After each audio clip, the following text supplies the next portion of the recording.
On that cold November morning, as I gazed out the kitchen window of my small house in a Boston suburb, my heart sank. As the dry leaves in my garden blew in the wind, my hands shakily poured tea into my old thermos. My hands were no longer strong enough to even pour tea. As I sipped my tea, I caught sight of my reflection in the glass. My face had changed. Time had taken so much from me. I had grown old. I learned every day how awful old age was. I was feeling it even more. I was remembering the past and thinking about old memories. What else can a person do alone? My name is Evelyn Harrington. I am 72 years old and have lived in this house alone since losing my husband 15 years ago. It was early morning. The sun hadn't risen yet, but I was already awake. That's what getting old is like. Sleep is lost, nights grow longer, and thoughts multiply. I sat at the kitchen table and stared at the bills in front of me. Electricity, water, phone, medications. Each one seemed like a small fortune now. My son, Nathan, is my only child. I raised him in these hands, educated him, and raised him as a man. I changed his diapers, saw his first steps, and took him to his first day of school. My husband, Thomas, and I made every sacrifice for him. Thomas worked night shifts, and I worked the cleaning job during the day. We gave everything we had to ensure. Nathan went to private school and received a good education. Now, Nathan is 42 years old and the owner of one of Boston's most prestigious tech companies. He gives interviews on television and has been photographed in magazines. He's a successful, wealthy, and respected businessman. But for the past 2 years, there's been a distance between us. Not just physical, but emotional. Vivienne 2 years ago, their wedding was magnificent. Held at Boston's most luxurious hotel, with a 300-person guest list, a live orchestra,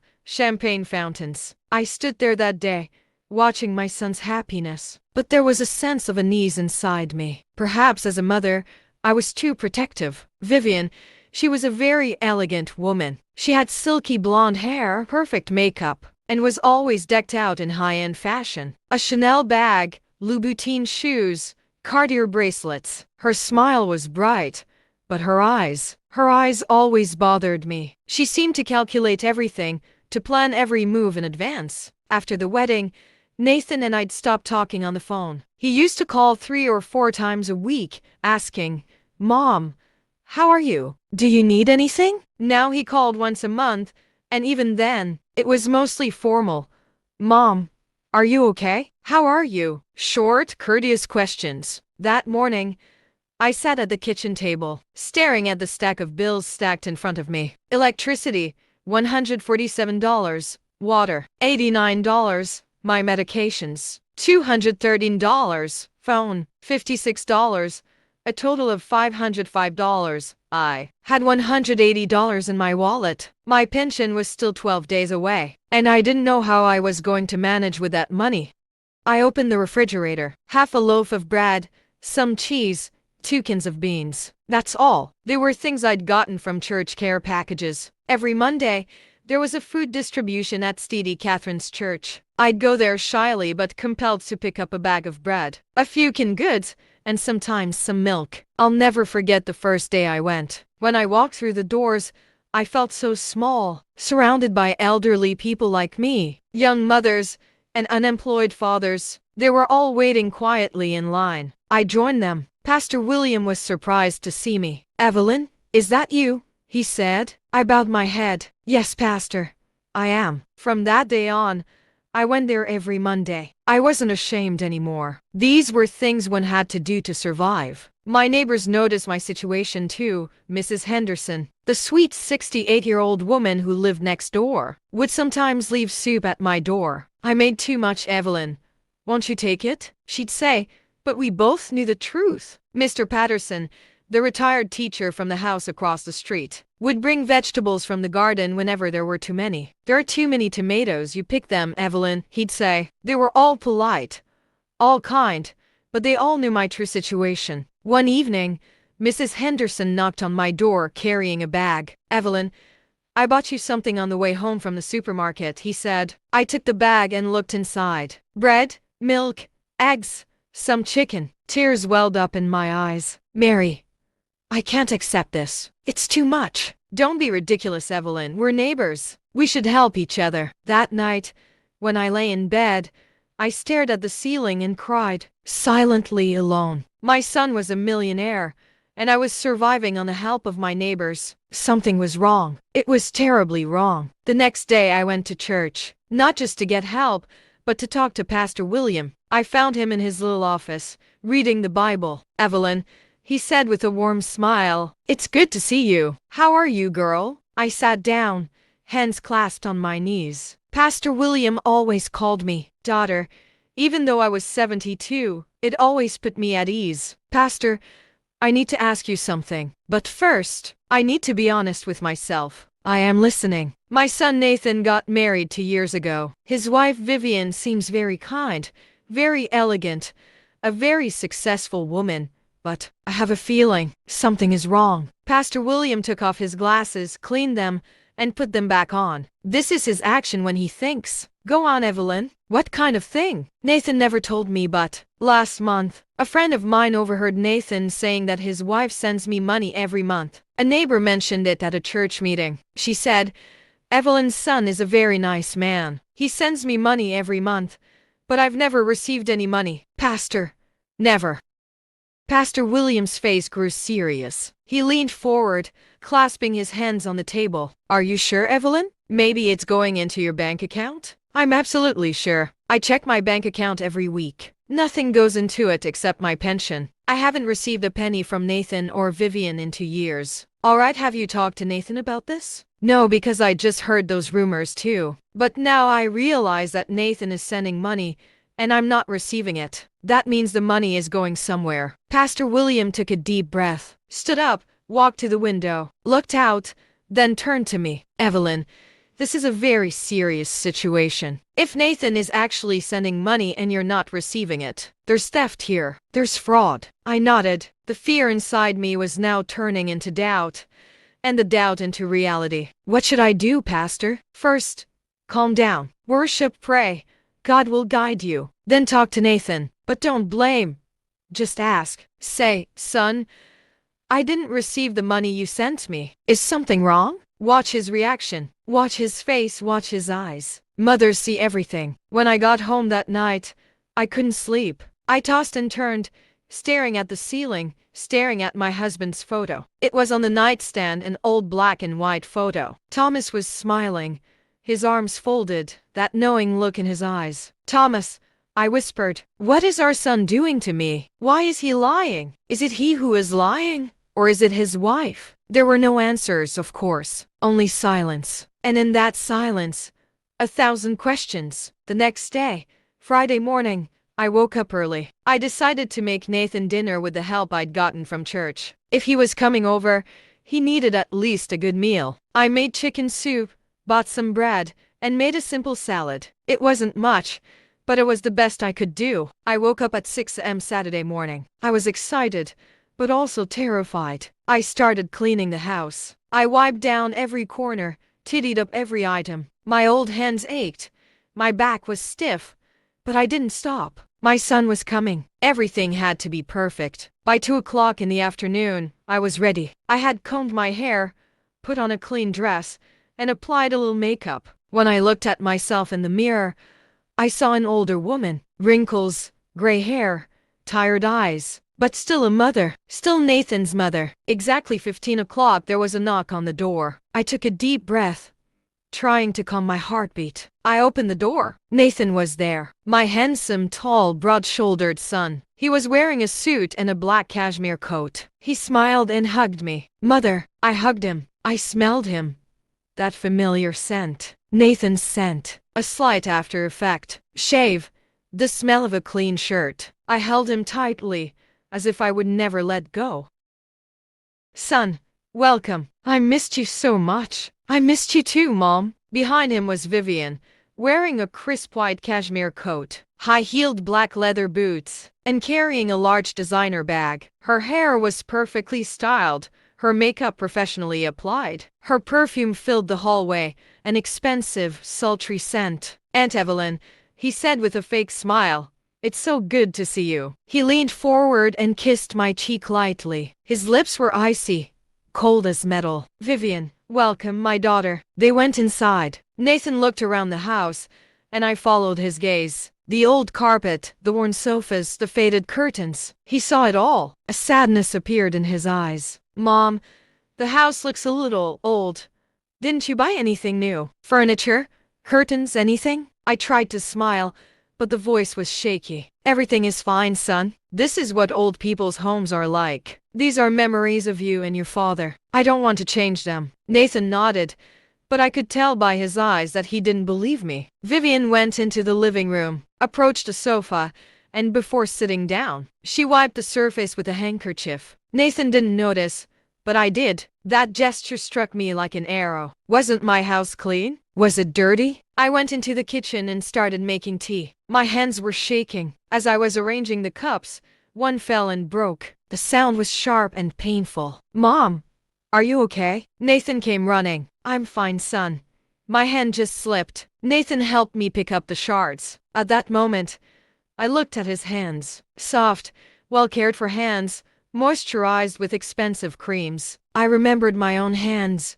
Dry, cracked, old. The hands of two worlds. We returned to the living room. We sat and drank tea. Nathan talked about his work, his new projects, his successes. Silicon from investors from the valley. Every sentence was from another world. Millions, contracts, stocks. I listened silently. Vivienne listened silently, but her eyes wandered around the house. She was examining everything, evaluating it, the cracks in the walls, the peeling paint on the ceiling, the old television. Everywhere she looked, she wore a condescending expression. Mom, Nathan said suddenly, I have a surprise for you. My heart accelerated. What surprise, son? We talked to Vivienne. We'll send you money every month so you can live more comfortably from now on. Actually, we already are. I stopped. The cup froze in my hands. What do you mean, Nathan? Nathan, he looked at Vivienne, then back at me. Mom, Vivienne has been sending you $2,500 every month for the last 2 years. Is the money coming in regularly? Silence.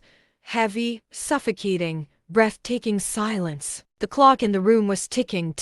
A car passed outside. The neighbor's dog barked. But inside the room, time stood still. Nathan's eyes were expectant. Vivienne's face was frozen, but her smile was still there, glued to her lips. Mom, Nathan repeated, this time sounding a little worried. Did the money arrive? I swallowed. My mouth was bone dry. My hands were shaking. My knees were shaking. Son. I couldn't make out a voice. Son, I didn't take any money. Nathan's face changed. First surprise, then confusion, then anger, then deep suspicion. What? How come you didn't take it? I haven't taken any money, Nathan. I haven't taken a single penny in 2 years. Not from you.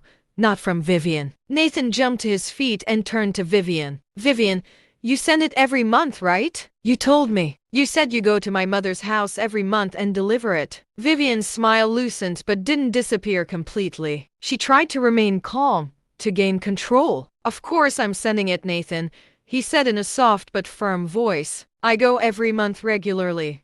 Maybe there was a bank error, or maybe it was reflected in your mother's account late. These kinds of things happen sometimes. I stood up, my voice no longer trembling. Something welled up inside me.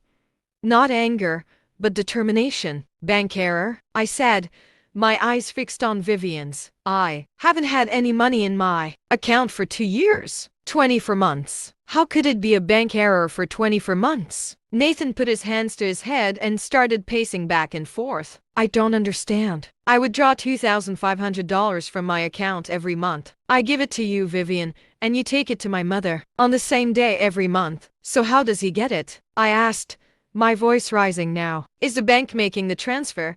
Is he sending a check? Is he bringing cash? How does he get it, Nathan? Nathan, he looked at Vivienne. Vivienne, how do you send it? Vivienne stood up abruptly, grabbed her bag, and grabbed her hands. Nathan, I used to bring cash in envelopes. I would come here every month and deliver it to your mother. I would come right to her door. It's a lie, I said clearly, coldly, sharply. You've never been to this house, Vivienne. You haven't set foot here alone in 2 years. Nathan turned to me in surprise. Mom, are you sure? Maybe you don't remember. Nathan, my voice hardened. I'm 72 years old, but I'm perfectly sane. I remember who came and who didn't. The church volunteers came. The neighbors came. The postman came. But Vivienne never came. Vivienne's face flushed. Her hands began to tremble. Her smile had vanished, replaced by a tense expression. Aunt Evelyn, I'm here, he said, his voice rising. You're old. Maybe you forget. I came every month, gave you an envelope, and you thanked me. Lie! I shouted. You never came. I didn't see the envelope. I didn't see the money. I didn't see you. Nathan sat up, his head in his hands. He was out of breath. His heavy breathing was the only sound in the room. Vivienne, Nathan said, his voice low but threatening. Show me your bank records. Prove how you send the money. A receipt? A receipt, something. Vivienne froze. Her face went pale. Her lips trembled. I was paying cash, Nathan. I didn't keep a receipt or anything. I was trusting. Cash? Nathan's voice rose to a shout. You gave me $60,000 in cash? No receipts? No records? Vivienne grabbed her bag and walked to the door. I won't stand this insult, Nathan. Your mother blames me. I can't stay in this house any longer. I'm leaving. Stop. Nathan jumped to his feet and moved toward the door. You're not going anywhere. You'll explain it to me first. Where's the money, Vivienne? Where's the $60,000? Tears welled up in Vivienne's eyes. Fake, calculated, dramatic tears. They weren't the tears of those who, like me, were truly suffering. Nathan, I was just thinking about you. Your mother is old and forgetful. I wanted to make sure the money was spent right. What did you do with the money? Nathan's voice was a shout, his veins bulging. Vivienne remained silent. Her eyes were fixed on the floor. She could no longer find the words to reply. I stood up, touched Nathan's shoulder, and spoke with a trembling voice. Son, please calm down. Sit down. Let's all sit down and talk. Shouting is not the solution. Nathan sat down slowly. Vivienne was still standing in the corner, like a wounded and trapped animal. The silence that echoed through the hall at that moment was like the silence of a tomb. Nathan's eyes were on his wife, mine on my son. My heart was pounding so hard in my chest I was sure everyone could hear it. Vivienne's makeup was smudged. The red lipstick on her lips looked like a flag left behind on a battlefield. Nathan, he finally said, his voice trembling like a thin thread. I did it for your mother's sake, so she wouldn't waste that money. When I heard those words, something inside me snapped. Am I going to waste that money? I asked, my voice filled not with anger but with resentment. I've never wasted a penny in my life, Vivienne. I can probably live on the price of your perfume for a month. Vivienne looked up, her eyes shining. You don't understand. Nathan's reputation, his company, everything has to be perfect. If it had been reported in the press that your mother had received support from the church, Nathan interrupted, his voice like a sharp knife. How do you know what my mother did? Vivienne stumbled. She bit her lip and averted her eyes. It's just, people are talking, Nathan. I heard it in the papers in social circles. I stood up and grabbed my cane. You investigated me, didn't you? I said. You looked at me like a file, like a threat. You took my son from me. And now my money. Nathan was silent for a moment. He pressed his hands to his knees and bowed his head. Vivienne, why did you do this? He asked in a weary voice. Why did you lie to me? Vivienne didn't answer. She just clutched her bag tightly. And then I knew there was a secret inside the bag. Nathan, I said softly, look in that bag. Mom, what are you saying? Let him look, I said sharply. Now, whatever's in that bag, that's where we'll find the truth. Vivienne took a step back. No, Nathan, this is my special one. But Nathan didn't listen. He took one step toward her and grabbed the bag. Vivienne tried to resist, but my son was strong. He quickly unzipped it. Inside were envelopes of money. Thick, neatly arranged banknotes that smelled like newly counted money. A hum spread through the living room. Even the wind outside seemed to have stopped. Nathan looked at the envelopes in his hands, then at me, then back at Vivienne. Is this the money I sent? He whispered. Vivienne's eyes, but this time her tears wouldn't save her. Nathan, I was just saving that money so your mother could go to a good nursing home. For 2 years? I asked sarcastically. You hid it, saved it, But you never said a word. Vivienne's eyes were no longer effective. The room had grown cold. Nathan placed the envelopes in his hands on the table. "How could you do this to me?" he asked,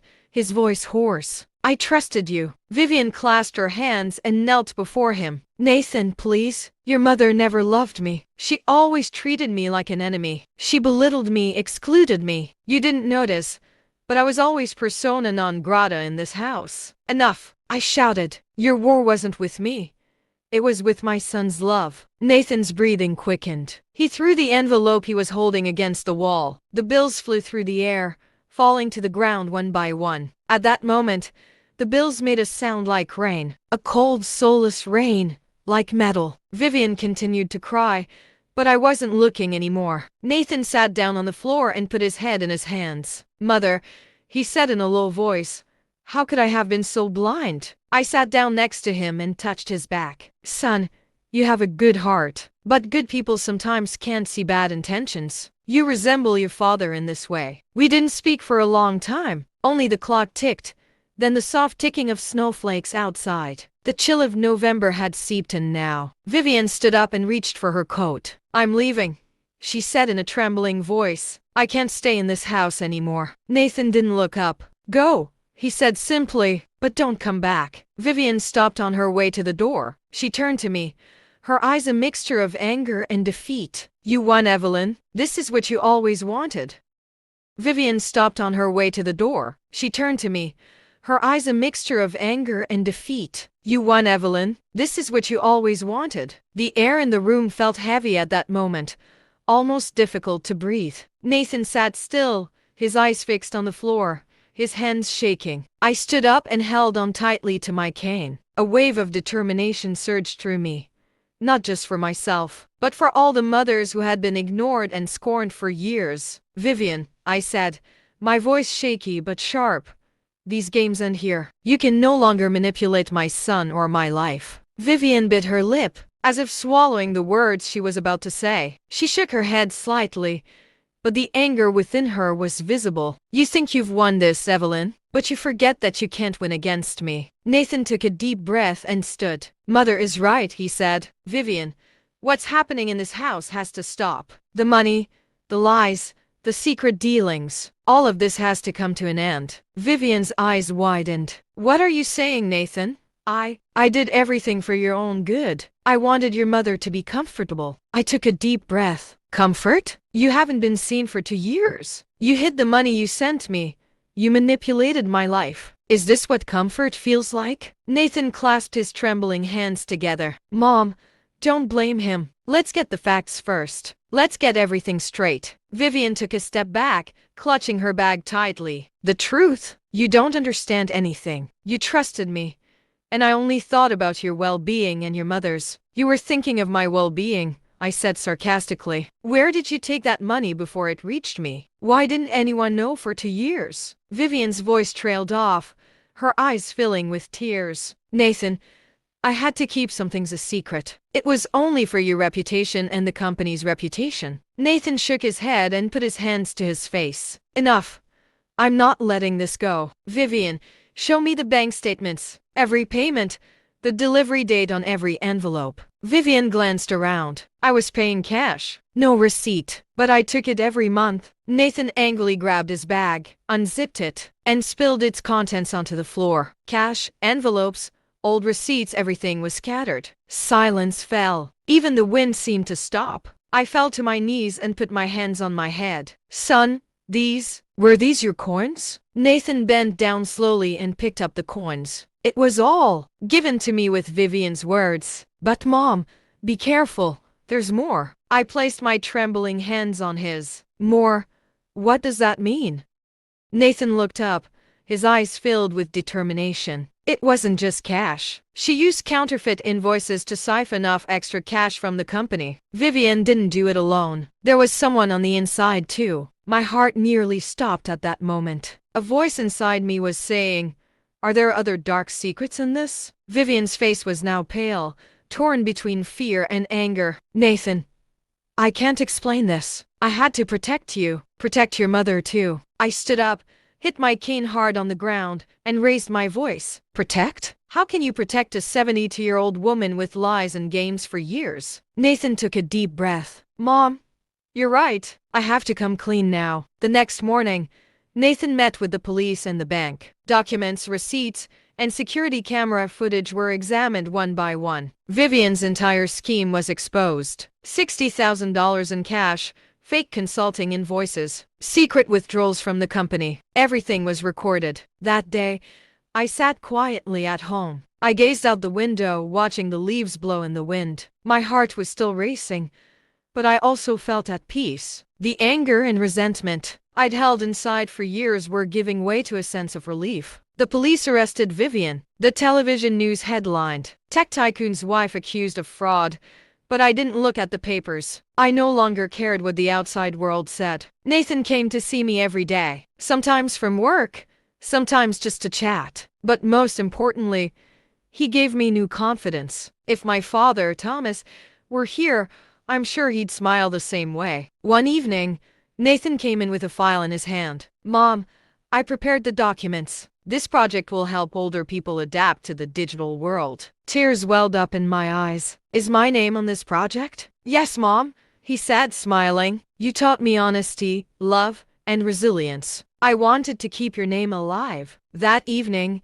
as I sat by the window, moonlight flooded my home. The pain, fears, and betrayals of the past were behind me. It was the beginning of a new era. Weeks passed. Vivienne's case was settled. All the money was repaid, and she received a prison sentence. Internal audits prevented further fraud. Nathan was now a hero to both his mother and his company. As I sat quietly in my house, my neighbors began arriving one by one. Mrs. Henderson knocked on my door with a plate of cookies. Evelyn, I wanted to give you a little congratulations, she said. Tears welled up in my eyes. Thank you, Mary, but there's no need to celebrate. I've already found peace. Mr. Patterson handed me the fresh tomatoes he had brought from the garden. Evelyn, these are for your new beginning. You don't have to be afraid anymore. That evening, I went to church. As I listened to Pastor William's sermon, there was a look of wonder and respect in the people's eyes. God never forgets justice, he said, but sometimes it takes a while to show us that.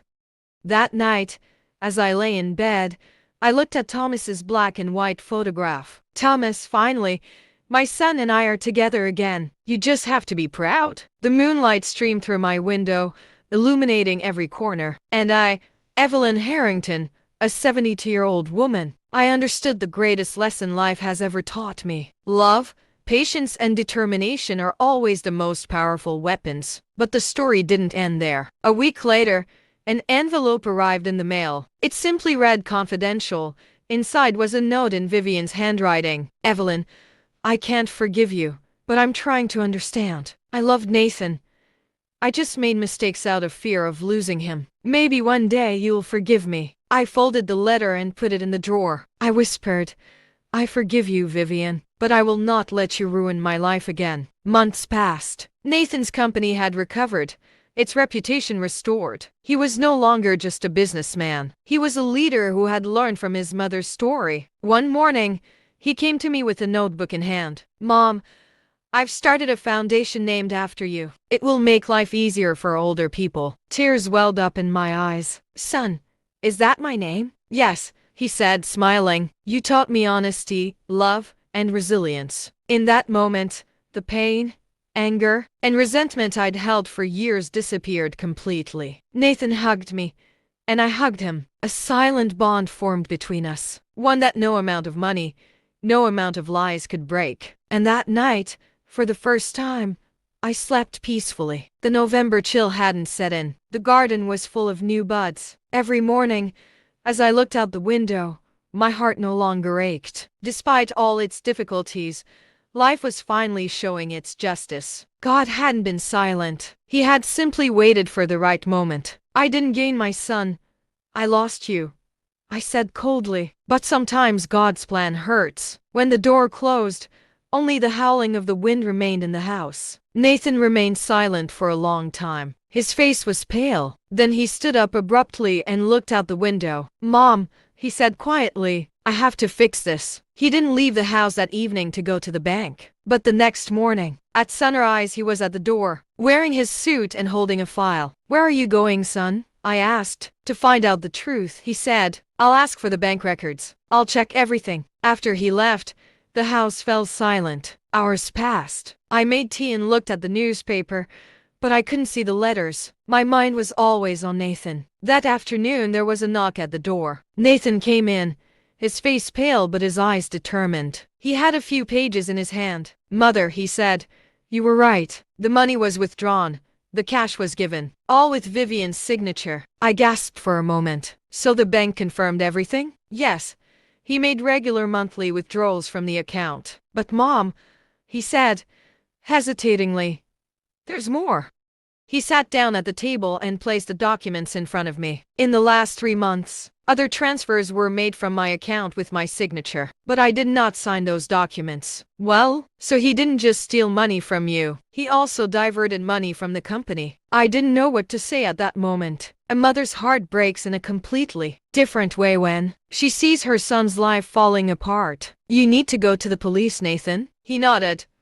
"Yes, but I'll confront him first. This time I'm not alone." That night I couldn't sleep. When I closed my eyes, Vivienne's face haunted me. That cold smile, that calculating look. I had a feeling the story wouldn't end there. The next morning, the phone rang. It was Pastor William. "Evelyn, I spoke with your son. I will help him. God is on the side of justice." Tears welled up in my eyes. "Thank you, Pastor." 3 days later, Nathan arrived. He was tired but seemed somewhat at ease. I spoke to the police. Vivienne confessed. She transferred the money to an account in the Cayman Islands. She also received $200,000 from the company through fraudulent consulting invoices. I covered my mouth with my hands. "Oh my God." "I filed for divorce," Nathan said, "but I still don't feel at peace, because I don't know how I didn't see it, how I allowed it." I sat down next to him and held his hands. "Sometimes love closes the eyes, my child, but what you've experienced will make you stronger. Your father would be proud of you."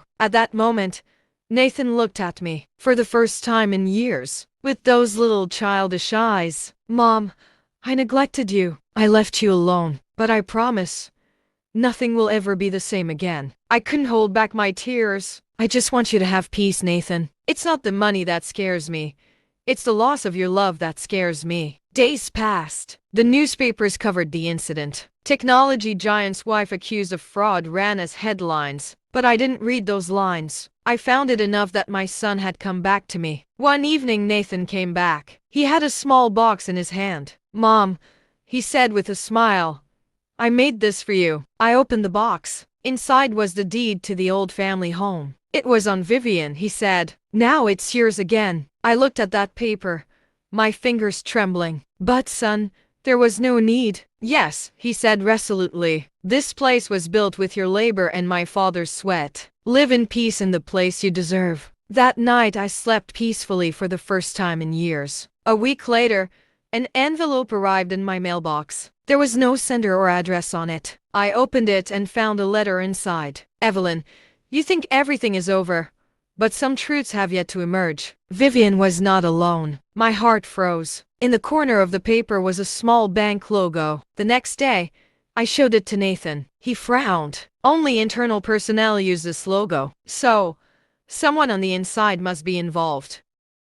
"So someone else was involved in this?" "Yes, an accountant at the company. He may have devised Vivienne's plan." This new information changed everything. Nathan presented additional evidence to the police. The investigation expanded. After days of testimonies, documents, files, finally, the truth came out. Vivienne was having a secret affair with the company's chief accountant. Together, they emptied the company's accounts and mine. Vivienne was still wearing her expensive coat when she was arrested. I saw it on the news. There was no remorse in her eyes, only arrogance. Pastor William used my story as an example in his sermon at church the following Sunday. "God is silent sometimes," he said, "but he never forgets justice." As we left the church, people came up to me. "Evelyn, we are proud of you," they said. But I just smiled. I felt a sense of peace inside me, because finally, the wall between my son and me had come down. Nathan came every week now. Sometimes he'd bring me gifts, like a father bringing his grandchild,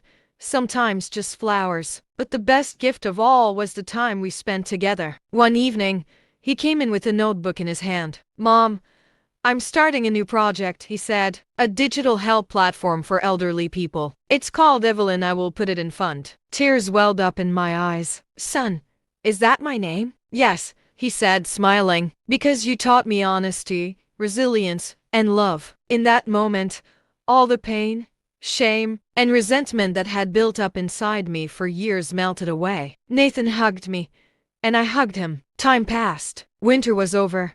Spring had arrived. New buds emerged from the dry branches in the garden. Every morning, I looked out the window and felt no longer sad. One day, the mail arrived. A small letter from Massachusetts State Court. I opened it. Inside was a note in Vivienne's handwriting. "Evelyn, I can't forgive you, but I'm trying to understand you. I loved Nathan.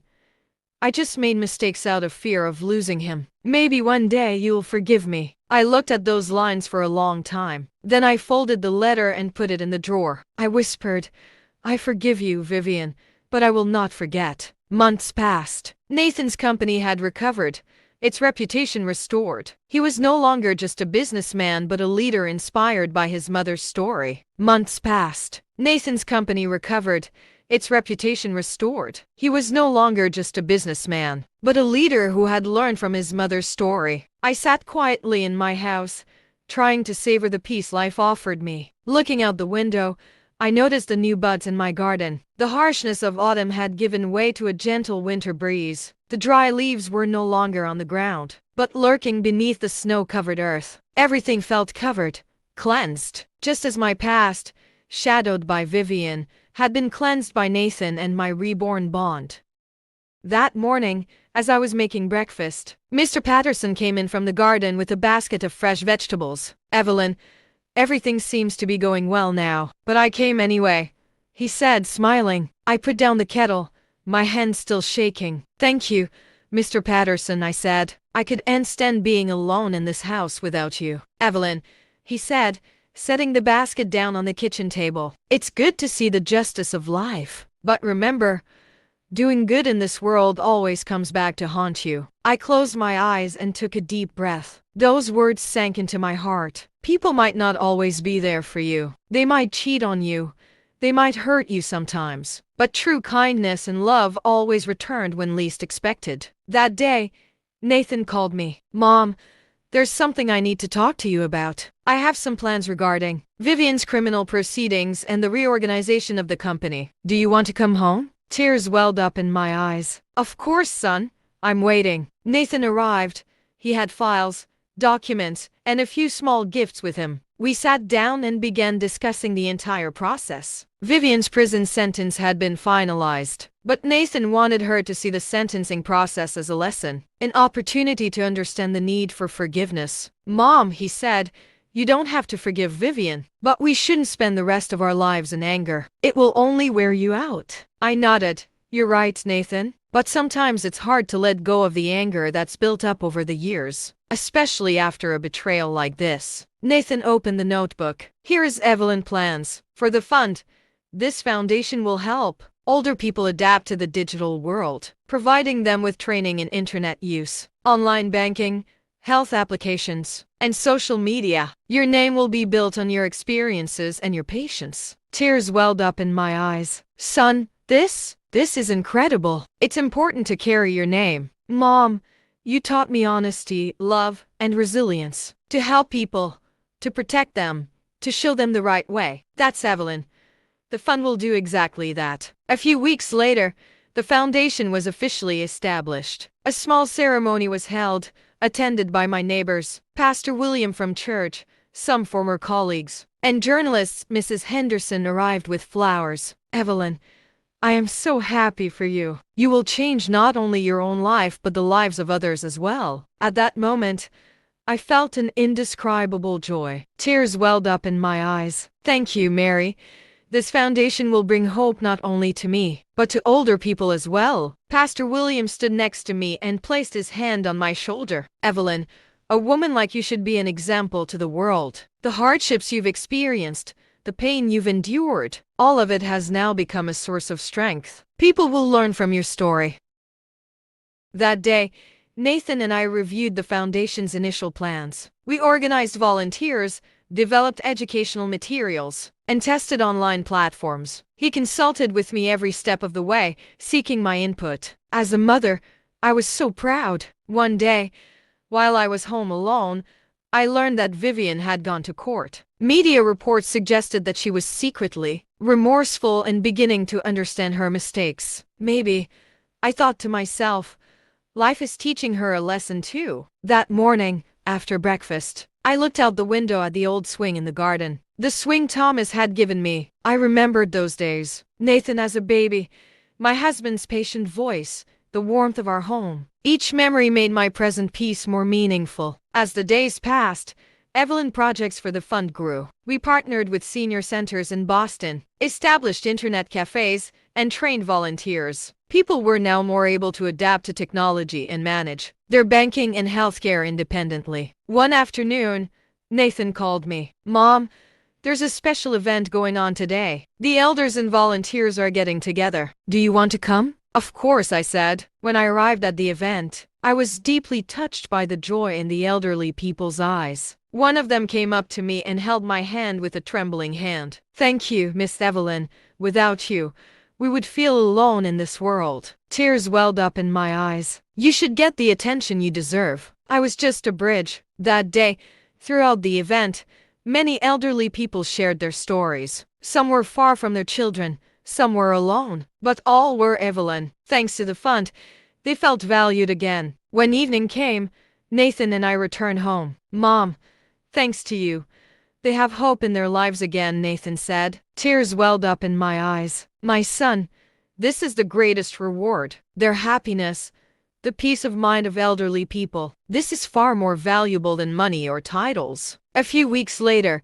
Vivienne left court. She began serving her prison sentence. But along with community service, she would attempt to atone for her mistakes. Sometimes I received letters from her, filled with heartfelt regret and lessons learned. Reading them, I learned to learn from the past without reliving it. As winter slowly gives way to spring, flowers begin to bloom in my garden. Evelyn, we held a flower planting event in the garden with the fund's volunteers. Nathan came with his children, and laughter, conversation, and the warmth of life filled every corner of the house. That evening, as I lay in bed, I looked at Thomas's photo. "Thomas, my son and I are stronger together now. Through your teachings, we have found peace." The night was quiet. Only the faint sound of the wind could be heard. But this time, it wasn't frightening. It was peaceful. I felt a strength within me. The years of weariness, pain, and betrayal were now overshadowed. Evelyn, the fund was growing. It expanded to other parts of Boston, providing a safe space, a place to learn about technology, and a social environment for seniors. Every piece of news of success was a glimmer of hope for me. One morning, Nathan came to me. "Mom, there was a letter in the mailbox this morning. A kid wrote that his grandfather's life was changed because of your foundation." Tears welled up in my eyes. "My son, this is the greatest reward for me. Being able to touch people's lives. It was worth it." And at that moment, after all the pain, betrayals and fears I had experienced, life had taught me a true lesson: patience, love, and determination overcome all obstacles. Even lost time and years eventually gain meaning. There was silence in the house, but inside me there was a storm. No longer fear, but hope and strength. The leaves danced as the wind blew through the garden gate. And I, Evelyn Harrington, a 72-year-old woman, was stepping into a new life, filled not with the pain of the past but with the hope of the future. One afternoon, as I was returning from church, Pastor William stopped me at the door. "Evelyn," he said with a smile, "your story has given hope to so many. We want to write it for the church newsletter." "I'm not a hero, Pastor," I said. "I'm just a mother." "Sometimes the strongest battles are fought by the quiet mothers," she said. That night, as I lay in bed, I looked at my husband's photo. "Thomas," I whispered, "our son is finally a good man, like you." The moonlight outside the window was slowly filtering in. My house was quiet, but I was full. Even years later, I haven't forgotten those envelopes, that broken cup, that cold morning. Because that morning, a wall of lies was torn down by a mother's love. Now I knew Sometimes God is not silent. He just waits for the right time. And when that time comes, justice always finds its way.